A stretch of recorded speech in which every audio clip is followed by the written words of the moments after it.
హిందూ కుటుంబంలో జరగద్దు, అంతే నా ప్రయత్నం, ఇంతే, ఇంకేం లేదు. మళ్ళీ ఏ కిరస్తానోడు ఏ ముసల్మాన్ది ఎవ్వటి రాదు ఇందులో. ఇప్పుడు పడతారు, హిందువులని పడతారు. ఆ హిందువులకు బుద్ధి లేదు, ఎవడు ఏం చెప్తే వాడు వెనకాల పోతాడు. మన ఇంట్లో గుడి పూజ మించింది ఏమున్నది మనకు? ఆ భగవద్గీతలో సాధారణ మనుష్య రూపంలో దేవుడు వస్తాడని ఉంది కదా, అదంటే వీళ్ళ గురువు అంట. అతను చనిపోయింది ఆల్రెడీ, వీళ్ళు అదే ప్రపంచంలో ఉన్నారు. మీరు తీసుకెళ్ళండి, ఇక్కడ ఎవరు రాకుండా మేము ఆపుతాం, అంతే. మేమే గొడవ చేయం. వీళ్ళు అరిస్తే మేము అర్చినాం. అది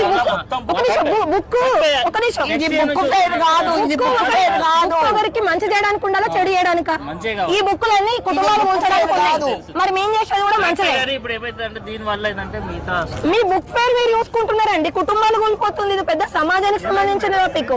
వాళ్ళని అడగండి ఏమైంది, వాళ్ళు చెప్తారు. వాళ్ళు చెప్పడానికి ఉన్నారు కదా పాపం తెల్లబట్టల్లో, శాంతియుతమైన మనుషులు. ఎక్కడ శాంతి ఉంది ఆయనకు? ఆయన ఎవరు, ఎక్కడ పోయాడు? అడ్డగోలుగా మాట్లాడు. పోలీసులు పిలుస్తున్నాడు, పిలవని పోలీసులు వస్తే తెలుస్తుంది.